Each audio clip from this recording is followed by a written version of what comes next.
Hey, it's me, Lucky ASMR, the man, myth, legend. We are here to watch episode 3 of Falcon and the Winter Soldier. This episode is named Power Broker. I am very excited because I've heard a lot of cool stuff about this, and I thought I'd watch it. So, let's get into it.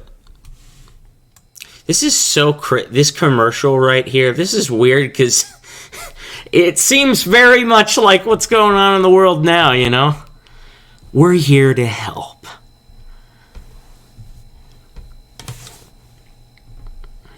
That's 3 R's right there.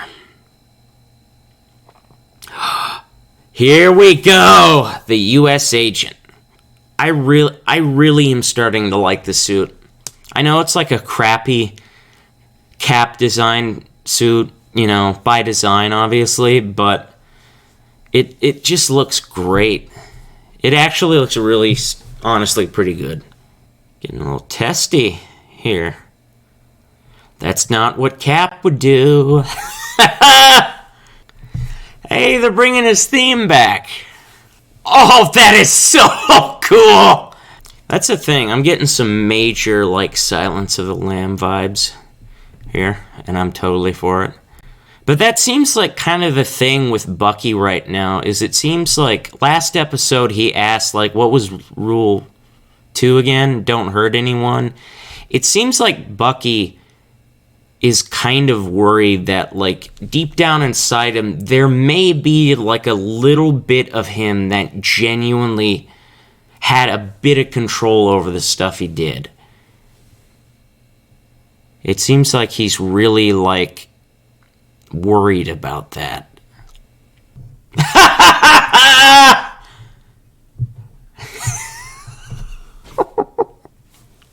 No! He's basically the Loki of this right now. This is Thor and Loki right here arguing. Remember, Zemo is not a guy you want to mess with or give an opportunity, because he will kill you instantly. Remember, this is the guy... Is that a golden deagle? What the hell? The purple mask from the comics! But this is the thing, it's like Zemo, remember, he is the only guy in the MCU to defeat the Avengers without an Infinity Stone. Like, he is a legit dude. You do not want to mess with this guy at all. He's got the coat on from the comics with the fur. This is very Iron Man 2-esque, and I am all for it. This also looks extremely similar to the plane that Charles and Eric, you know, flew in Days of Future Past, when he was like, he crushed the plane. That was Steve's book! That's the thing, is that even though he's a supervillain, he's kind of right. Is that when you make someone on a pedestal like that, you can forget about their flaws and problems and whatnot. And that's when... Skull Island! And that's when stuff starts slipping loose and bad stuff happens. So, whoa, Madripoor! I can already tell this is like the Three Musketeers. I just want to see Zemo, Bucky, and Sam in a show for the rest of my life. I need it. This reminds me of a bit of John Wick infused with the classic and iconic Nick Fury Winter Soldier truck scene.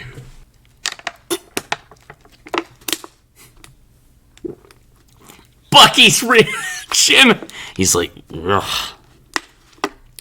Sam, gotta do it. The Winter Soldier theme? Whoa!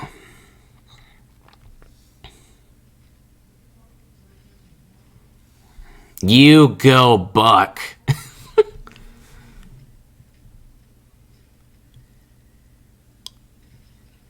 Dude, the remix theme is incredible. This is so good. Yeah! Woo! Choke slam. Oh, I don't like this.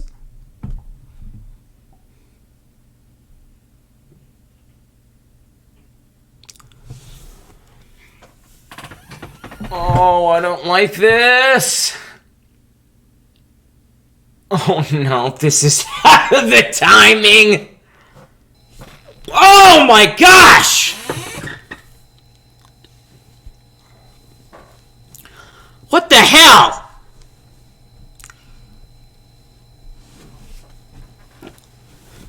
Oh, this ought to go well. Oh, what?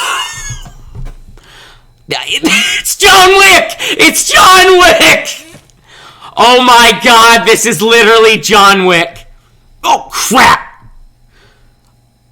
Run! Dude, this is sick.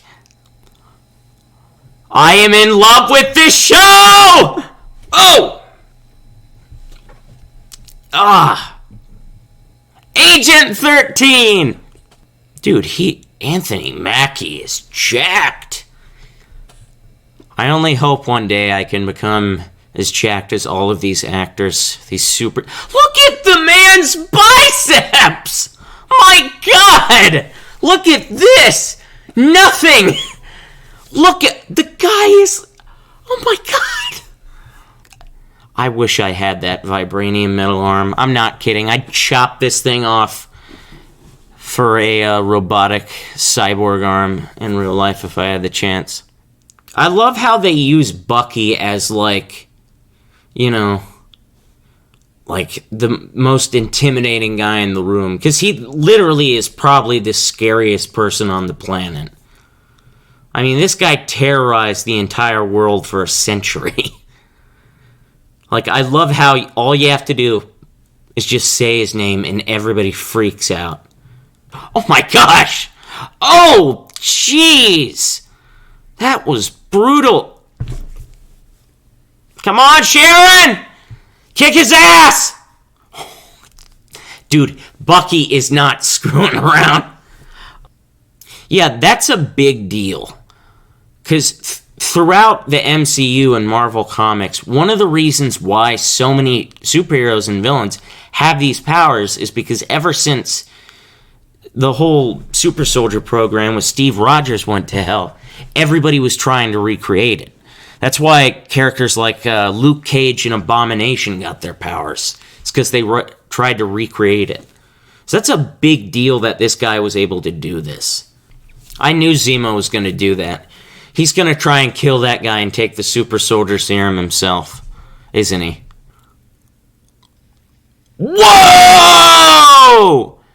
Dude, I told you, Zemo is not the guy you want to screw with. Did he just do parkour? Stone cold. Oh, that is so badass! That shot was so cool! Hey! That's a callback! Oh! That's amazing. That's an incredible callback. This entire show was literally based on that scene. The move your seat up scene. This entire show was built upon that one joke. Literally. So it seems like the Flag Smashers, even though they're kind of bad, it seems like they might be a bit good. You know? Like I've said, like before, you know, kind of like the Skrulls and Captain Marvel. Initially, they seem bad, but when you look into it, they're actually not really. I take back what I just said. They're evil. Yeah, I totally... I spoke way too soon. Io!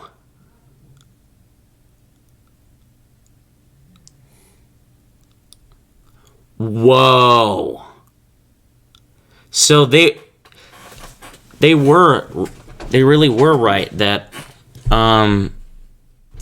so it seems that they really were right that yeah, they killed King T'Chaka, and haven't gotten over it. So, holy crap, this has been the best episode yet. Hold on, actually, what am I doing? I need to put my headphones into the microphone.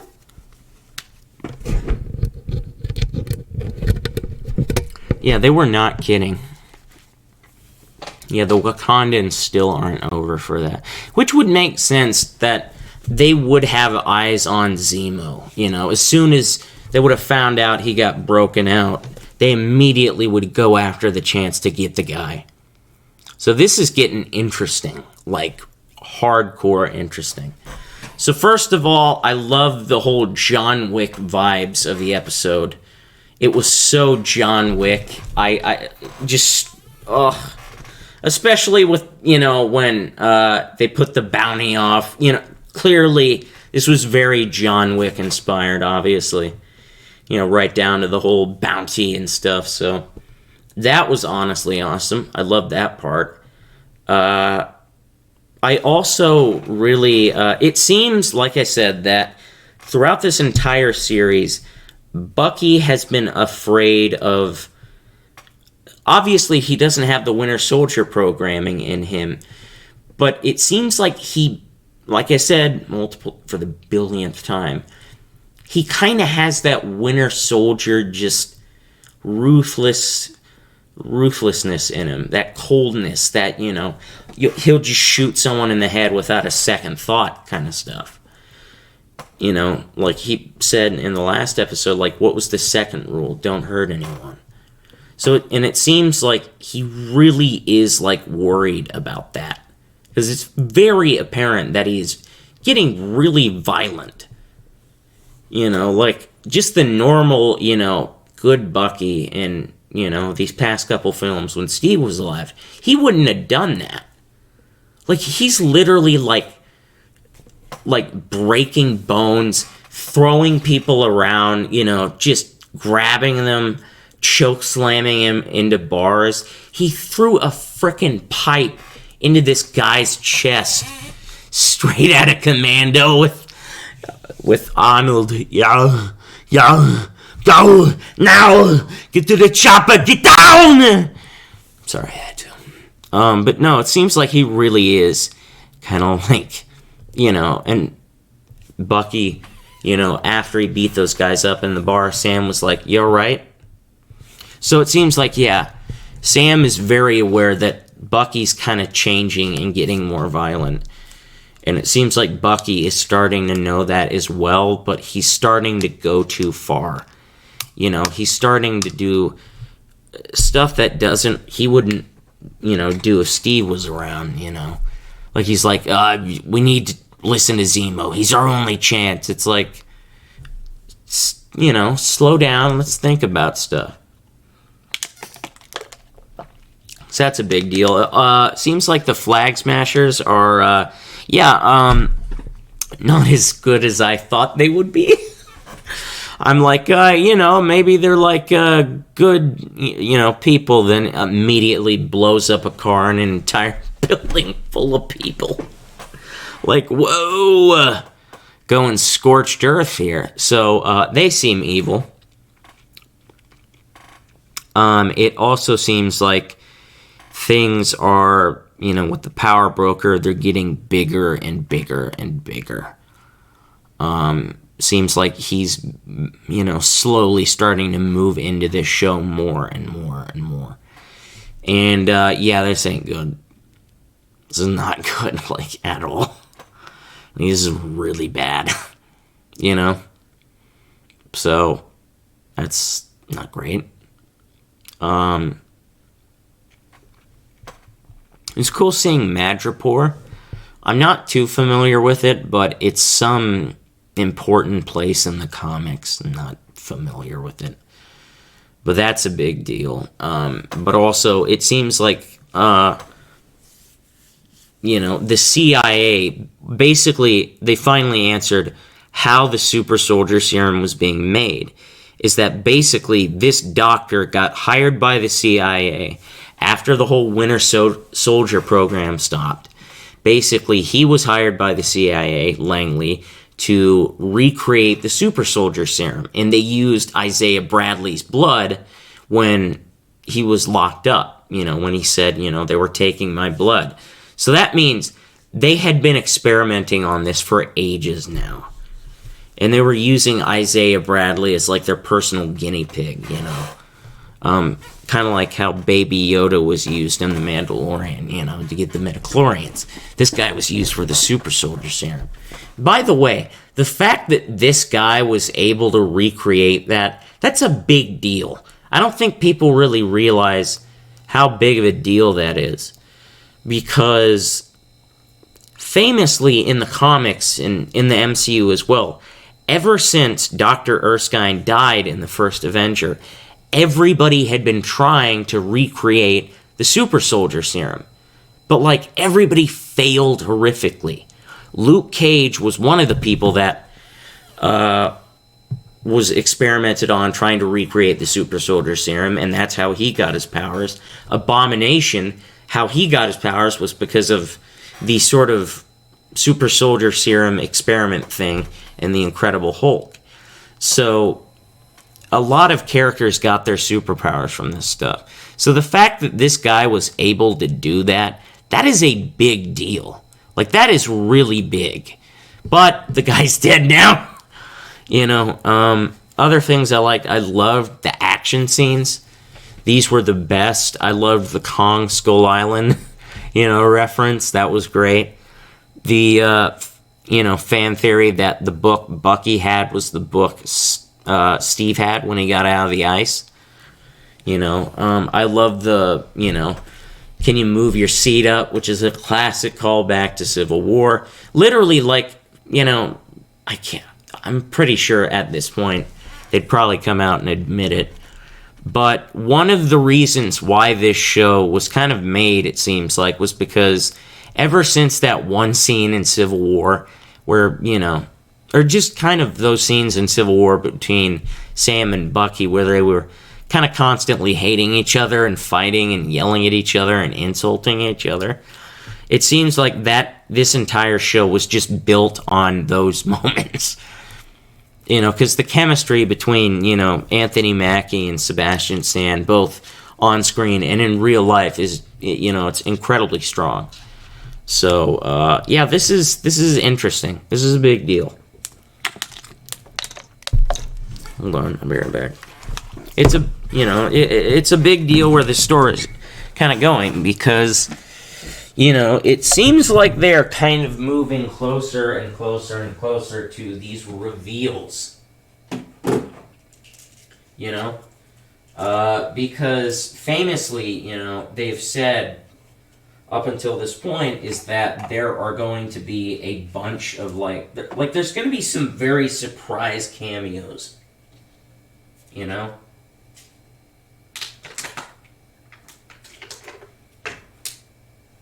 So it seems very poised that, there really is going to be some huge cameo that's coming extremely soon. And the fact that, now it seems like they're crossing over with kind of Black Panther, things are going to get more and more intense and heated. Because now Io, it's really cool seeing her again. She was in, Infinity War and Black Panther, She was one of the many Dora Milaje in that film. So seeing her come back is actually really cool. So it seems like they've been tracking Bucky and Sam and Zemo. Because it would make sense. Wakanda, like they said, is Sam said, you do realize, Wakanda is not over that. They killed their king. Or he killed their king. So as soon as they figured out Zemo got out of jail, they were like, we are getting revenge on this guy. We're going to find him and we're killing him. Which I don't blame. It's like they killed their king. It's kind of a big deal. So it seems like the world of Black Panther and whatnot is going to be tied into future episodes of this. Which excites me because I love Black Panther. It's a great film, and Wakanda it's absolutely iconic. So it's going to be interesting, what happens, Maybe we get some cameos from, some actors from Black Panther, Shuri, obviously, Chadwick Boseman, rest in peace. Maybe him, but unless they kept it under wraps, I don't think he's going to pop up. Because it would also not really make sense story-wise and character-wise for T'Challa, because, famously at the end of Civil War, he came to terms with that. He was like,